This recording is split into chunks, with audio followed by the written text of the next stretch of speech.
What's up, everyone? So we're back. I'm Kaika. Kicking Acco. What? I'm Sunny with these two fucking hosts. Of course. Epic. And Post-processing today, editing. and today we're gonna be talking about whatever dumb shit Kaika cooked up. What's first on Yeah. the menu? So the first thing on the menu is Gwen Berry. Now, I just want to give some context. She is an Olympian athlete. She's been very successful in the U.S.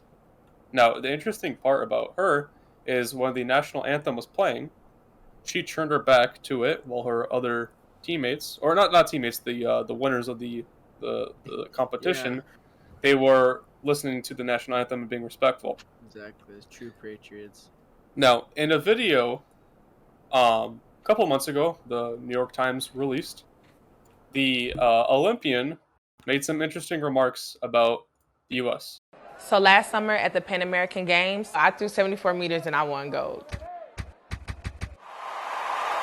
I remember the medal was so heavy and so real. I was excited, I was nervous.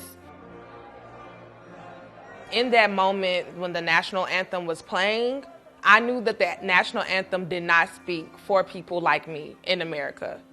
The freedom, liberty, and justice for all, it is not for Black people. Something came over me. I raised my fist. I felt like I was not at peace with myself if I had not said something or did something in that moment. She essentially said that the national anthem does not apply to her and has never applied to Black people because, CRT theory, which basically suggests that Black people are constantly oppressed. Ah, and there yes. are Critical high race barriers. theory. Right. Smooth. Smooth.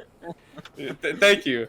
She basically suggests that there are barriers and she's being oppressed on the daily, even though she's worth $8 million by some estimates. So it's just amazing that she shits on the country that has brought her so much opportunity, yet she calls it out, suggesting that there are barriers that she'll never go through in the current status of the U.S.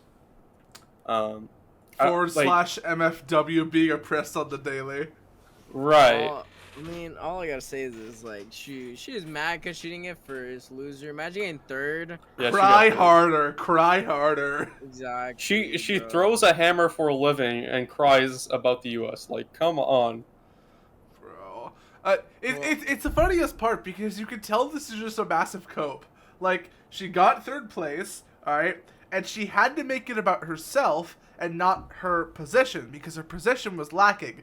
So she made a huge statement and appealed to all the socialist leftist revolutionaries by heroically turning her back to the national anthem as a sign of solidarity for BIPOC people. It's like, bro, just shut the fuck up. You're not making a difference. Well, I mean, you are, but you're not actually doing anything substantial. The difference for which you are making is turning your loss into a victory for yourself. How does that help anyone else? Yeah. Oh well, I saw reports that people are saying that she only did this because she had got third place. Imagine if she got first place and then didn't do this. First place, and she's like, She's like, oh, say, can you see? Like, total Honestly, patriot because she won. Bro. It looks like she just wants some clout, I think this is the easiest way to get some clout. Maybe get a couple Instagram or Twitter followers, and she's successful. So Leftism in 2021 be like. yeah, but what's more interesting is the White House's response to all this. Gwen Berry, who hopes to represent the United States as an Olympian on the hammer throwing events, won a bronze medal at the trials, and then she turned her back on the flag while the anthem played. Does President Biden think that is appropriate behavior for someone who hopes to represent Team USA? Well, Peter, I haven't spoken to the president specifically about this, but I know he's incredibly proud to be an American and has great respect for the anthem and all that it represents, especially for our men and women serving in uniform all around the world. He would also say, of course, that part of that pride in our country means recognizing there are moments where we are, as a country, haven't lived up to our highest ideals. So Jen Psaki, the report, like what is she? The White House press secretary. That's what she is. She essentially said that the president is a very patriotic person. He always indulges in the national anthem, but then claims that we should always acknowledge the U.S. the U.S. is wrong, which is something admirable, right? We should always acknowledge when the U.S. was wrong. Right, we shouldn't be Well, blind submissive to our country, because that's how you end up with authoritarian nightmare states, etc. You know Right. where this is going. We don't say that the U.S. is systemically racist towards black people and there are certain barriers they can never get passed through because of the color of the skin. That's not something you should say. So, Because it's not true. right, it's not true, and it's something that doesn't unify us, right? Right, it divides by race. It doesn't actually do anything to bring us together, but it does do something to tear us apart. And statistically, by the way, it's not true. But yeah. That's the first thing, right? If information is divisive in nature, I mean, yes, that does have a negative impact, but that can be ultimately overlooked if the information is true. But it's not. It's not true. There's not much substantial evidence to prove that black people or quote-unquote indigenous people, right, or any other race in this country Minority. is being or minority race specifically is being discriminated against in America. I mean, maybe Asians, but that's affirmative action. That's a democratically elected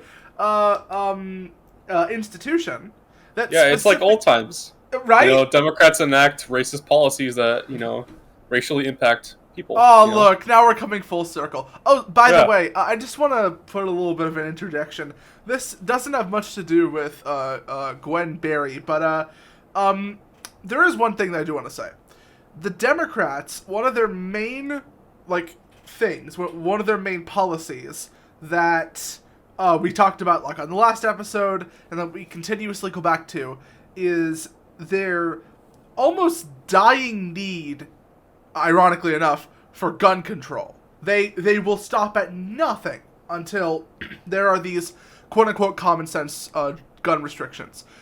But what most people don't know is that gun control was originally introduced by the Democratic Party as a form of legislative racism. Yeah, that's where it started. It was about disarming minority populations.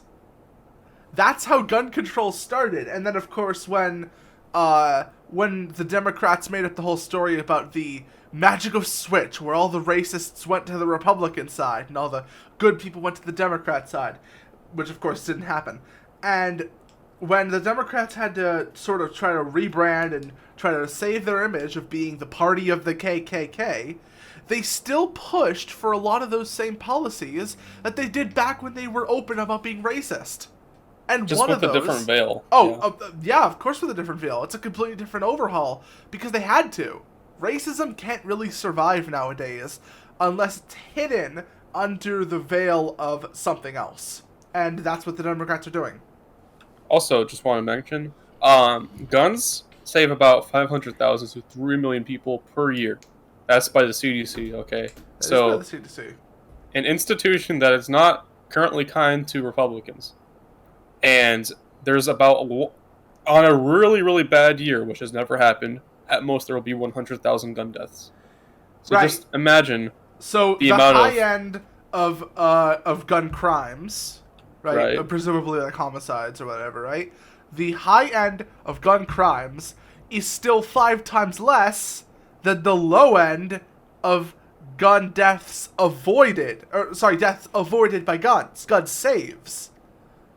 5 times less, and remember, we're comparing the highest of one to the lowest of the other. the highest of one which has never been achieved. So, Well, yeah. yeah. It's crazy. But yeah. It is crazy because there's this idea that they're all of these just these white kids that are just sitting in their room and they have just multiple ARs just stuffed in their closet and they're thinking, what day should I shoot up my school today? Should I do it Wednesday? Should I do it Thursday? They're having that homo meeting on Thursday. I'll do it then. Bro, okay. almost no one in the entire country, let alone the world, actually thinks like that. And if they did, it wouldn't be constant news. You know why the whole thing of school shooters, I know that this is a tangent, but you know why the whole thing with school shootings in America is such a big thing in the news, especially left-wing news, when they're trying to parrot the gun control argument? It's because it's rare. It's because it's a rare occurrence that it is still shocking news.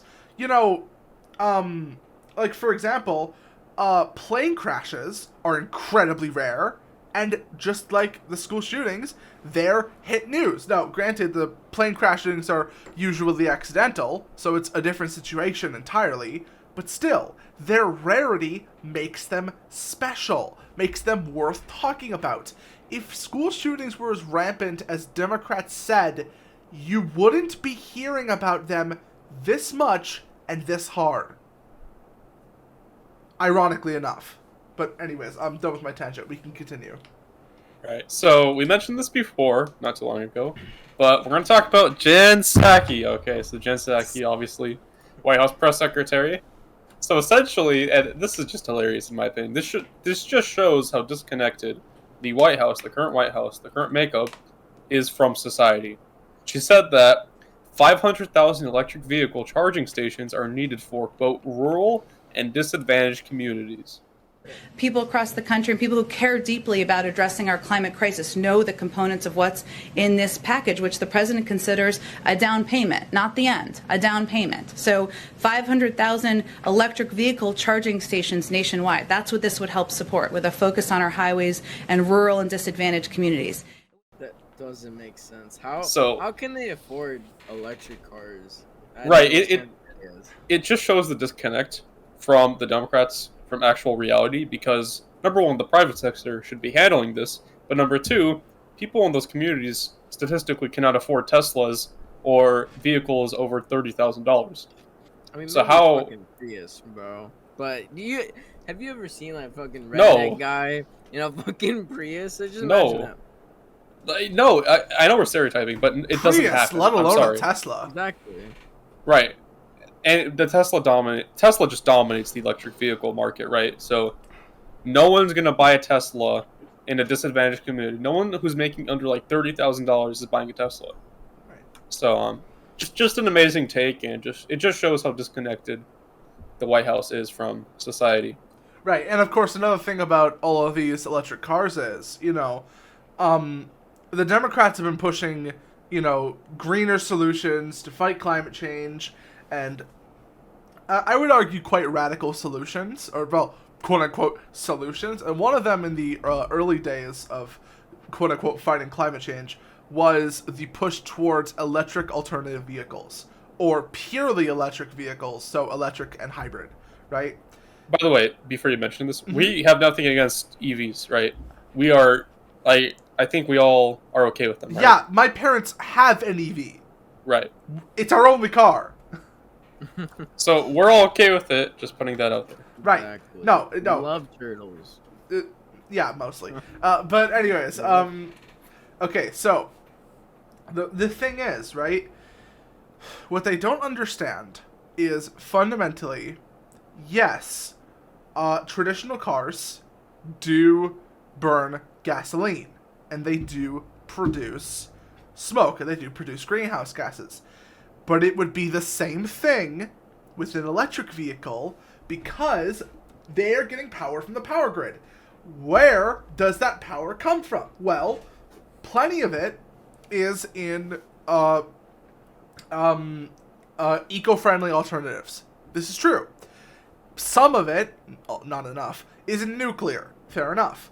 But a lot of it is still in fossil fuels, natural gas, and all of these emitters that create greenhouse gases in the same way that a normal car would.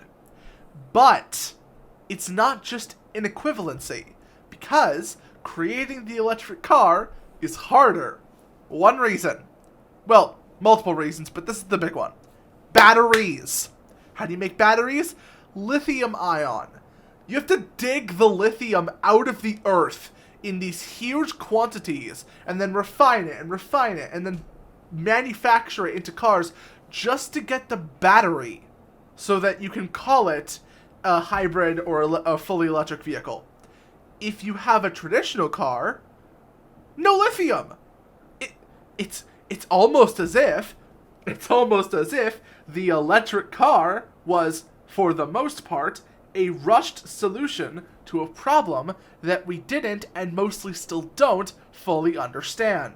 But of course, they're still pushing for this, which is why Jen Psaki, or whatever, Psaki, right, put 500k electric charging stations in all of these areas. It's not about saving the planet. It is not about efficiency. It is not about reducing carbon footprint. It is about the political undertext of the moral high ground. The Democrats love having the moral high ground, which is why, whenever they do, they always make sure that everyone around them knows it. Or, if they're not on the moral high ground, they pretend like they are, and they will go tooth and nail to keeping the act up. And by the way, this is the biggest reason for me, is this should be done by the private sector. There's Right? no reason why the government should be interfering in this, because the private sector is very responsive towards demand. More So if there's a responsive. demand, yeah. So if there's a demand for electric charging stations in rural/disadvantaged communities, then there will be charging stations. But if we take up the space and put charging stations in there, we're actually putting these communities in a disadvantage because we're taking up much needed space that could be occupied by more important sectors. You know, for example, a grocery store, or maybe a liquor store, which Yeah. could be vital to a community. Not to So- mention who's paying for all those charging stations. Right, the taxpayer. But we don't even talk about the taxpayer at this point, right? We're talking about $1.9 trillion in a bill that might pass, which I don't think it will, but it might. Right. So let's disregard the taxpayer at this point, right? Okay, but here's the thing, right? The only reason why I would consider discrediting the taxpayer, because ultimately that is one of the big contentions I have with bloated government. It's just that Right. we all have to pay for stuff that they decide, and we don't have a choice. But fundamentally, the other problem is when we don't get charged, ironically enough. Because you know what happens? If we don't pay for it, and obviously... Grandchildren will need to. Oh, forget that. It's not about us. It's not about our children. It's not about the generation even after that. It's about debt. You know what happens when no one pays for shit? And it just sort of happens? And the currency gets devalued? Oh, no. Not good things. No, not good things. Not good things when the American dollar becomes worth less than Dogecoin. No. Inflation. Yeah. Huge inflation. Like Venezuelan level inflation if this continues. To be fair, that's like an exaggeration, but Well, yeah. I mean, I'm not talking about the next, 10 years. I'm talking about the next, 100 years. But still, this is a trend, and it's a bad trend that we don't want to be on. I agree. I think we all agree about this. So, Exactly. let's talk about some breaking news that's coming out, and it's about Oh my god, the... Soul is being up to date Wait, for once. Breaking news? Wait a minute. Sounds Breaking good, news. Breaking news. Breaking First through the time fourth ever. wall. Breaking news. We're gonna give it at the crime scene. What do you got? So, yeah, no. So this is about the Delta variant and some vaccine news. Otherwise known So- as COVID-2. Right. Sonny, you could actually read this. Oh, I have to read. All No, well, Yeah, dude, you I know. haven't, said anything this entire podcast. Fuck. Alright, guys, let me read this. You want to read the first one right here? Read both of them. Alright, guys, guess Slave. what? In Mississippi, over 90% of the COVID cases and related deaths over the past month are in unvaccinated people. The state's health director says, let me. If you are fully vaccinated with Moderna or Pfizer, you are likely to be immune for years. If you have a J&J, which is Johnson Johnson's Which I shot, have. you are likely to need Moderna or Pfizer booster shot to be immune for years. Yeah, no, I'm not doing that. Let's dissect that, alright, guys? All right, I just want to mention all of this information just points to the fact that these vaccines that have been developed in record-breaking time are very effective. I don't know. It says a bit over 90%. Okay, let's say this. Okay, It's and not the 100. 90%. Okay, the reason why it's not 100 is because we're lumping COVID cases, the COVID deaths, and COVID cases, right? So a lot of COVID cases are inaccurate. I remember a story where some person got diagnosed with COVID 4 times. That's not a problem with COVID because statistically you're not going to get diagnosed 4 times. That's a problem with the tests. So there's always going to be some faulty test results, right? Right.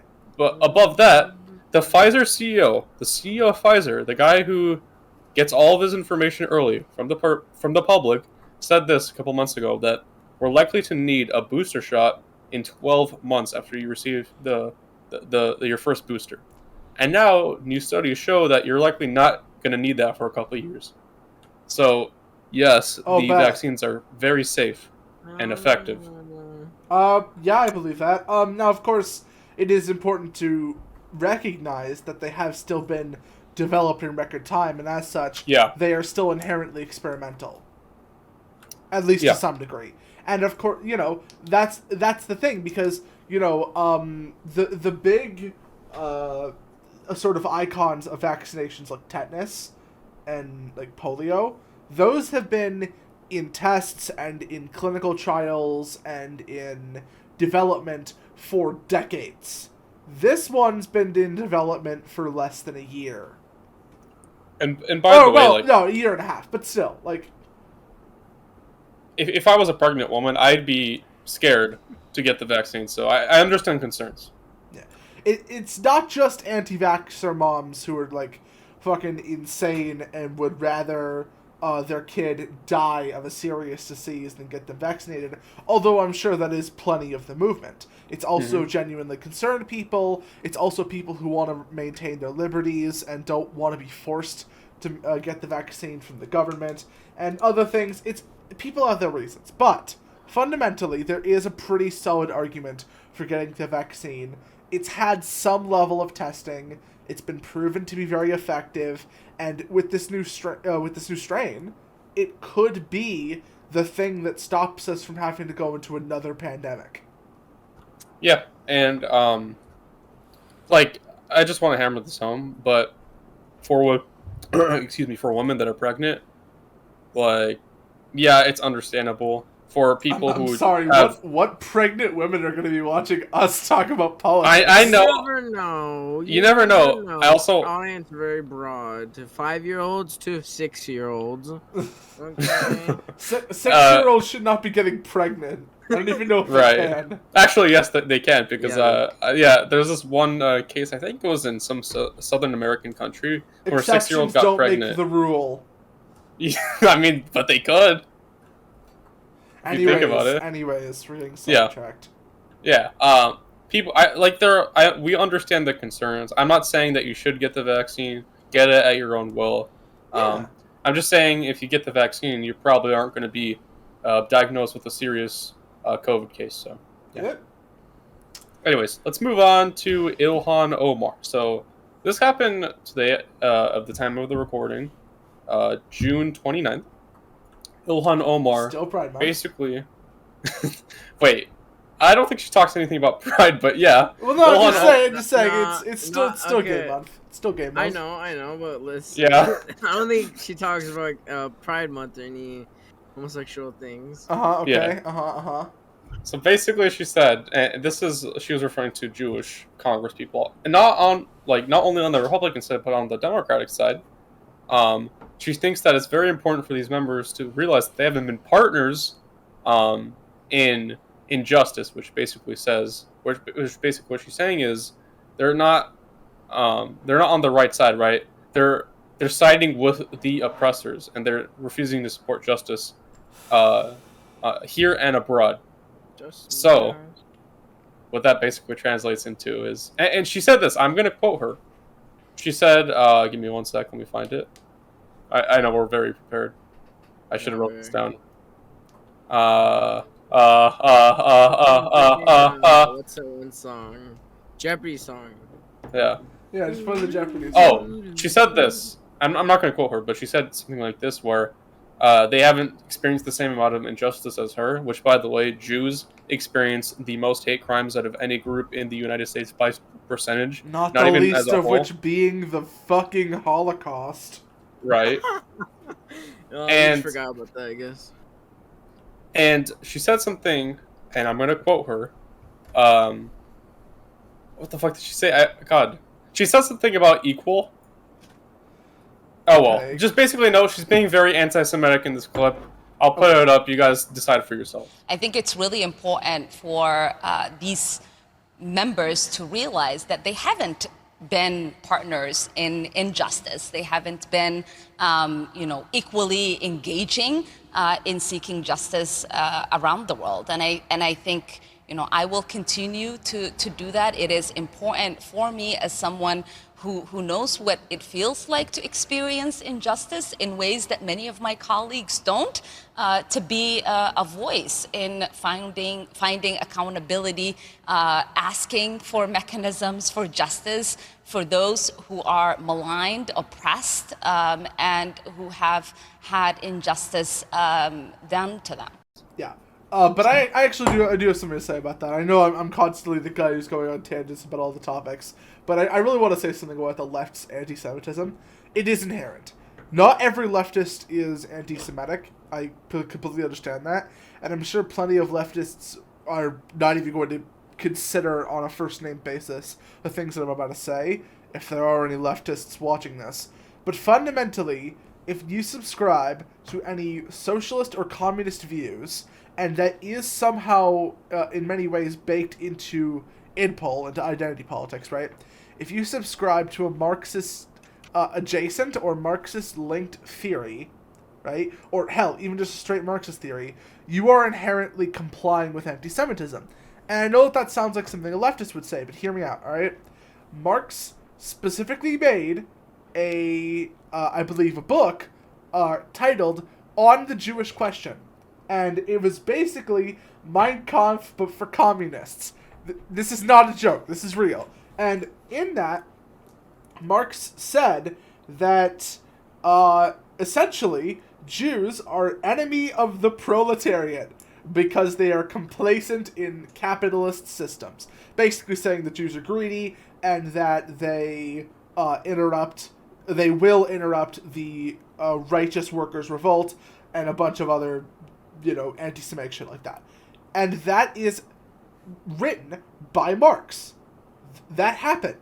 Marx wrote it down, published it as one of his main works of theory, and it is part of his ideological circle. Any group or any people that stand in the way of the revolution must be purged. It's how communists have always done it, and it's how socialism will always do it, even if they don't want to admit it. If you want examples, look at Venezuela. But here's the important part, right? The important part is that this is Marx talking. This is not Hitler. This is not Stalin. This is Marx, the so-called good guy of the left. The main inspiration for most leftist causes can some way be tied back to Marx. And Marx, as I've demonstrated here, was an anti-Semite. So it's not surprising that those in the left, especially those in the Democratic Party, who already have their knees deep in racism and anti-Semitism, in a couple forms or another, right, would be anti-Semitic openly because they subscribe to leftist theory, which is a derivative of Marxist teachings. And one thing to add, Ilhan Omar is a Marxist. Okay. Yeah. She's a democratic socialist. Well, then there you go. Boom. Yeah. Yeah. So it's full circle, right? Full circle. Exactly. So I think that's all we have to mention about that. Sonny, do you have anything else? Fuck no, I don't want to say anything that will cancel me. Alright. Dude, I already have enough material on this podcast to cancel me 20 times over. Dude, just speak your mind, man.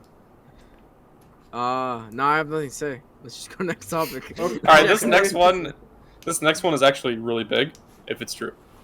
So get your serious pants on. Oh, Tucker Carlson! Okay, Tucker Carlson, in my opinion, he's kind of a meme now, but Yeah. Uh, Live He's Tucker my reaction. favorite Fox News anchor, bro. essentially, He's so based. Exactly. he's based. You're right. Yeah. So what Carlson said, what Carlson said is that there's a possibility. Oh my god. All right. So apparently, a whistleblower came to not Mark's fucking goddamn it. Okay. So apparently, a whistleblower came to Carlson and said that the NSA is watching you and spying on you. Now, this is very, very illegal because for the NSA to spy on you, they have to have a warrant that they received in court, which is publicly available knowledge.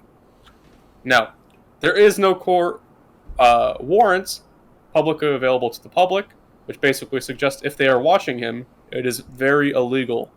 But it's not just political protesters the government is spying on. Yesterday, we heard from a whistleblower within the U.S. government who reached out to warn us that the NSA, the National Security Agency, is monitoring our electronic communications and is planning to leak them in an attempt to take this show off the air. Now, that's a shocking claim, and ordinarily we'd be skeptical of it. It's illegal for the NSA to spy on American citizens. It's a crime. It's not a third world country. Things like that should not happen in America. But unfortunately, they do happen, and in this case, they did happen. The whistleblower, who is in a position to know, repeated back to us information about a story that we are working on that could have only come directly from my texts and emails. There's no other possible source for that information, period. The NSA captured that information without our knowledge and did it for political reasons. The Biden administration is spying on us. We have confirmed that. This morning we filed a FOIA request, a Freedom of Information Act request, asking for all information that the NSA and other agencies have gathered about this show. We did it mostly as a formality. We've also contacted the press office at both NSA and the FBI. We don't expect to hear much back. That's the way that usually goes. Only Congress can force transparency on the intelligence agencies, and they should do that immediately. Spying on opposition journalists is incompatible with democracy. If they are doing it to us, and again, they are definitely doing it to us, they are almost certainly doing it to others. This is scary, and we need to stop it right away. Now, usually when the NSA is accused of something, they don't respond to it directly. But they responded to Carlson, and I think they responded to him today, 3 hours ago. They said this, and I'm quoting them. On June 28th, 2021, Tucker Carlson alleged that the National Security Agency has been monitoring our electronic communications and is planning to leak them in an attempt to take this show off the air, end quote. This allegation is untrue. Tucker Carlson has never been an intelligence target of the agency, and the NSA has never had any plans to try and take his program off the air. NSA has a Foreign Intelligence Commission. We target foreign powers to generate insights on foreign activities that could harm the United States. With limited exceptions, IG and emergency, which is a big distinction, right? The NSA may not target a U.S. citizen without a court order that explicitly authorizes the targeting. Now, I find it very weird that they say IG and emergency because it basically suggests that they can target Carlson if they consider it an emergency. So, what do you guys think? I think it's scary. I mean, so do you guys think that they're actually watching us or not? I don't know, but Carlson maybe. I think it's a big maybe. Because why would they respond to it? They usually never do it. And funny thing about this is, they usually allow people to reply in the comment sections, but in this post they didn't. They allowed no one to respond. Actually, like why? Yeah. I don't know. It's weird, right? That's the problem. Weird. Good cake. It just it makes them even more suspicious than they really should be. Dude, it's the NSA. What do you expect? I know, but dude, me being a libertarian, I'm just basically accepted that my webcam is basically an NSA eye that's constantly staring at me. Oh, so you just flip it off? No, flip it off for fun. Having a camera. Flip it the other way. Imagine having a camera with your computer. Wow. Wow. Just don't. Just don't, yeah. Just don't. Uh, And put Yeah. tape over the one on your phone. Just, yeah. I still find it like fucking scary Yeah. because Oh no, yeah, it's scary. But here's the thing. Here's the important part to remember about the NSA. What is the first letter of NSA? national. National. Is the state. Is the state watching you? Okay? So Dumb. it's not like it's a corporation that's gonna like sell your webcam data or whatever. It's the government. Now, this is absolutely huge government overreach, but we're kind of used to that at this point. Here's the thing, right? If the government does anything with this data that's been using to spy on citizens, at that point they would be admitting to the fact that they've done it. And in a small way, this has already happened. So, keep yourself safe. Seriously, put tape on your webcams and on your phones. And, if people call you creepy for it, just look back this podcast. And Exactly. for anyone... Exposure. Yeah, I shut think- up. Okay, for anyone who's been linked to this podcast episode, who, you think that someone is crazy for putting tape over their phones, lol, enjoy being a sheep, I guess.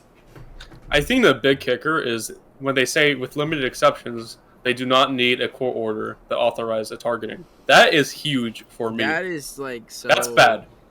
That is really bad because essentially they're saying, like, we're not saying that he's never been a target, but we're saying, if he ever does become a target, we don't need to go through the court. So theoretically, what they could do is they could theoretically not spy on Tucker Carlson until today when they put out this post and get no court order with their limited exception rule. So that's fucking scary, and who knows, maybe this could turn into a big story. I don't know. I hope so. You hope so? I mean, like, I hope so. No, I don't know about that. I don't think we should hope that. Listen, this is... No, I hope that the story blows up. I hope that people hear about this. I hope that the state is held accountable for their fucking creepiness. Yeah, it's really fucked. I don't, like, It's like your weird uncle, You hope they get held it's like accountable. the stalker outside your window with the camera. It's just so weird. Except the stalker also runs your life, and you have to pay them every month. Right.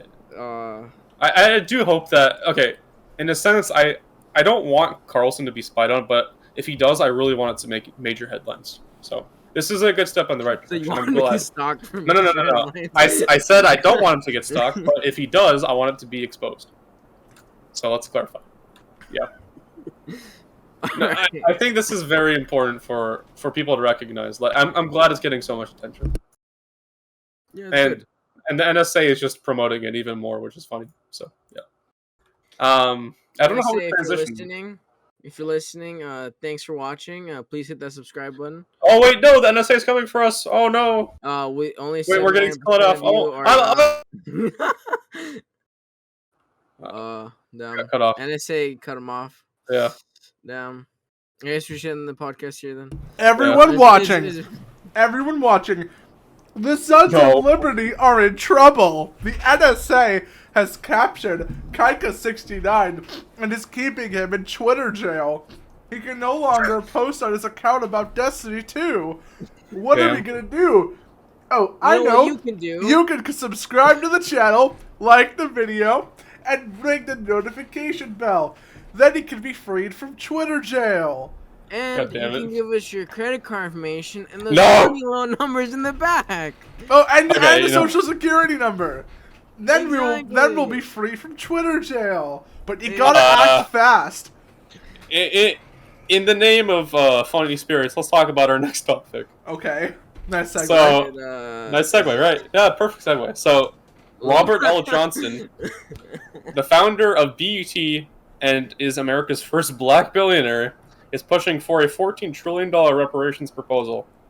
What? So, yeah. Isn't that funny? Like, a billionaire who, has been very successful in American life and, who's had just amazing, like, wealth is pushing for reparations. Isn't that amazing? Dude. Like, he would be included in that reparations. Dude, you gotta respect the grind. You gotta respect it, yeah. I mean, yeah, for sure. But at the same time, he's a billionaire and he's asking for like a check. So No, oh, exactly. But like, you gotta respect the grind, though. yeah, I mean, I guess I respect it. It's a hustle. I mean, sure, he's abusing the government, and he might lead to a racial war soon. But you know, it's whatever. Yeah, You gotta respect the hustle. I mean, yeah, we all respect it, but Yeah, of course. I don't respect the cause. So another thing that we don't really respect the cause of is the NFL. What? No, we can't segue like that. NFL is Segue cringe. like that. NFL is We can't cringe. segue like Oh, that. sorry. Okay. No, Have you you're seen- right. Yeah, The Yeah, NFL, segue the like NFL that. is not Bro, cringe. I I'm waiting apologize. for the next. It's not season. cringe. I'm not gonna It's get gay. banned. Let's get to the What if we segue. get banned off of It's the gay. stadiums and stuff? NFL is gay. Let's go. Let's talk Alright, to about give it. some context, these knuckheads don't sound homophobic, especially the one that's bisexual. You Shut know, the fuck because up. I am homophobic. I hate So half of NFL myself. posted on their social medias a video of them saying the NFL is gay, transgender, lesbian, all these stuffs.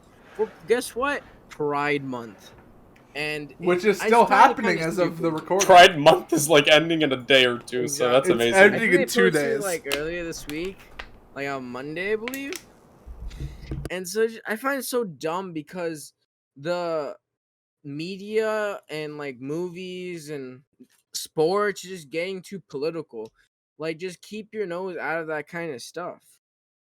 You don't need to support a certain group to grow your popularity or to make money off of it. That's just abusing it at that point. You're not even supporting it, you're just using it. Yeah. Any opinions from my host? I think you summed it up pretty well, right, Joe? NFL gay. Anyways, let's go to the next topic. Alright. Speaking of gay. Speaking of gay, New York City had a gay pride event for, guess what? Pride Month again. Which is But still going on at the time of recording. We don't mind the event. We just mind the aftermath. of Okay, the I will event say where- one thing really quickly. I'm not a huge fan of pride events. I don't know what the point about like being saying. like I'm not prideful of saying anything. yourself is, and like just because of your sexuality. I don't know. I don't know if being a gay, lesbian, bi, trans, non-binary, etc. I don't know if that's something worthy of celebration. I mean, self-love, fair enough, but like, I don't know if it needs an entire month, especially when veterans only get a day. But we've already covered that. Yeah, You we've can already continue. covered that. We already said that, like, it's fucked up how our veterans, the people who fucking risk their lives, only get Plenty of which like, die. a couple of days, and then these. No, actually, I think it's literally one day. I think it's literally one day. Is it? Oh no, Veterans it's Day? 2 days because it's Yeah, Veterans Day and then two. Memorial Day. Exactly. But that's it. And somewhat of Labor Day. Not But really. that's for all people. Yeah, that's Labor that's Force. like 2 1/3. Yeah. Anyways, continue. So basically, we're just talking about the aftermath, what they fucking left. So much trash and everything around the streets. Like, come on. And most of these people, LGBT, whatever, premium, what the fuck, whatever they call it now, they're very eco-friendly, but yet they leave all this trash around, plastic stuff. Like, show the clip if the editor can of all the trash that they clean up. I mean, isn't New York City a sanctuary city anyway? Aren't the streets like covered in shit or something? Sanctuary city means they house illegal immigrants without that's. putting them toward deportation. But yeah, I mean, I don't know. That's how the sanctuary cities were. That's how the sanctuary cities were when they were starting to get rolled out in 2020. If anyone remembers that. New York City wasn't a quote unquote clean city to begin with. Oh yeah, but true. still, you know, you gotta clean after yourselves, you know? And this is just bad. Yeah. It looks bad on the community of the gay community or LGBT. LGBT, whatever. Okay, Yeah. can I just say before we move on to our next thing, because this wasn't really that big of a topic. Okay, petition to cut the LGBTQ acronym whatever in half, down the line. Okay, sexualities on one side, gender identities on the other. They were grouped together because of shared solidarity when they were both fighting for rights in the 90s, in the 2000s, and somewhat in the 2010s. Alright, it was a shared solidarity movement. There is no reason for them to be in the same group anymore. The experiences and struggles of dealing with gender dysphoria and going through transitioning, or the much less difficult action of choosing a made-up gender, versus battling with an ever-changing sexuality, or finding what your sexuality is or whatever. These are different struggles, these are different lifestyles, and they should be treated differently. It should be LGB, P, and then T, Q, I, NB, whatever. Wait, P? Pansexual. Which is basically just bi. Pans, bro. Cooking pans? What is that, bro? Everyone says it's with pants. It's with pants. Original. This, you know what it is? It's bisexual with extra steps. That's it. Oof. It's basically thinking that there's more than two genders. Which there aren't. Anyways, Exactly. enough about that. Let's talk about Trump again. Smooth transition to Trump calling Joe blah blah. Trump basically called Joe Biden a criminal again in an interview. Why is that? He is a criminal. He's a criminal. He got caught, read his laptop, and you know who's a criminal? You're a criminal for not reporting it. Wait, why is Biden a criminal? Hold up. I mean, well, okay, Hunter Biden is, but Joe Biden isn't. Okay, so let me give you some context. So Joe Biden is seen as a criminal by some for two reasons. Number one, he's a career politician, meaning he's probably in some way corrupt. Oh yeah, true. And number two, when he was serving as Barack Obama's vice president, he went to Ukraine, and he had a $1 billion package that was going to go to Ukraine. However, the Ukrainian head prosecutor was investigating his son Hunter Biden, and his dad Joe Biden basically said to the president that if you don't get this prosecutor fired, I'm not giving you the $1 billion. Damn. Funny enough, this prosecutor was fired, and they got the $1 billion. Okay, that's definitely Trump also called the reporter a criminal for not reporting. Oh, yeah, well, okay, I don't know about that one, because, the problem with, calling a reporter a criminal for not reporting on something, inaction is not action. I don't really believe in that, but, I mean, if you want to call Joe Biden a criminal for that, I completely, that makes total sense. I mean, it goes to one of those things, if you see someone with the gun pointing at someone else, is it also your fault for the person's death that got shot? No. Or is it... No, because inaction is not action. Well, I think it's, it's hard to say. I think in some situations it could be. Right. I mean, you could argue that you have a moral imperative to help. That's fair. But it's not moral wrong on you for choosing not to. It's just net zero. Yeah. But anyways, is there anything else about Trump calling Biden a criminal that we need to talk about? Not that I think so. Damn, a lot of these late topics have been pretty short. Let's go to a long one. Hero liberty activist, as the article puts was killed by police after stopping a mass shooter who just killed a cop. To clarify, the activist, the libertarian activist who was killed by police was not the one who killed the cop. He killed the person who killed the cop. It was a mass shooter. So, this is a very interesting story because it almost kind of seems like the state's inherent need to maintain the monopoly on violence has given them a sort of self-actualization in a moral sense that allows them to sleep at night knowing that they killed someone who was just being a good Samaritan, being a good human, and that their duty as a citizen was to protect and serve just as much as the police's was. Yes, he had a firearm, and yes, he probably did not legally... Actually, I don't know about that. I'm not even going to make a claim about that. I don't know whether he had it legally or not. But the thing is, even if he didn't, the fact that he used his firearms and his property not even to hurt people, but to help people, to stop a mass shooter, right, who just murdered a police officer just then, right? Why would you kill someone like that? Why would you kill someone like that whose only purpose, as far as I've seen, was to do justice? Yes, it's vigilante justice, but it's still justice. I mean, if he didn't do anything, that mass shooter would have still been alive and probably would have killed more cops. I don't know. Look, it's weird because I'm not really a big fan of vigilante justice on a sort of normal basis because different people have different definitions of what justice is.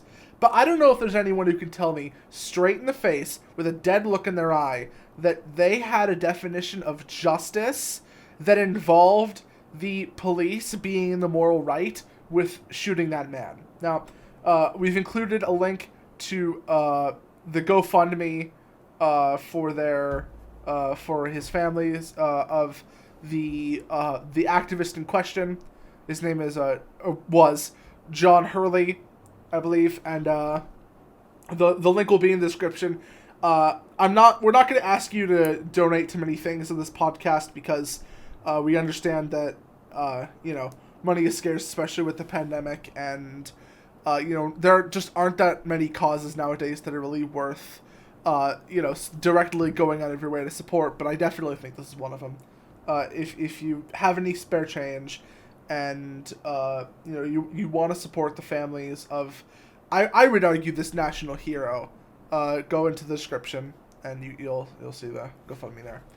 Anyways, I don't know. I don't know how to feel about it. I'm on the one hand recognizing that the Antifa people are kind of retarded by saying we need to defund the police, but at the same time, I think that we should have some system in place as a country to allow for good, otherwise law-abiding citizens to do what's right when the police can't. So thank you all for tuning in. Again, I know we already did this, but I'm going to do it again since we continued a little bit after. Again, thank you for watching. We really appreciate all of the support that we've been getting. We just hit 10 subscribers. We've made it. Poggers in the We've chat. made it. Oh my goodness. We've made it as YouTube celebrities. We're making a business email, alright? Companies, go sponsor us. Exact sponsor us. Sons of Liberty 3 at gmail.com. Dragon, whatever. But guess what, guys? 79% of you guys are not subscribed. So go hit the subscribe button. Wow. Right? 79? I can't believe it. You're not subscribed. What's wrong with you? What's wrong with you? Subscribe. Come on.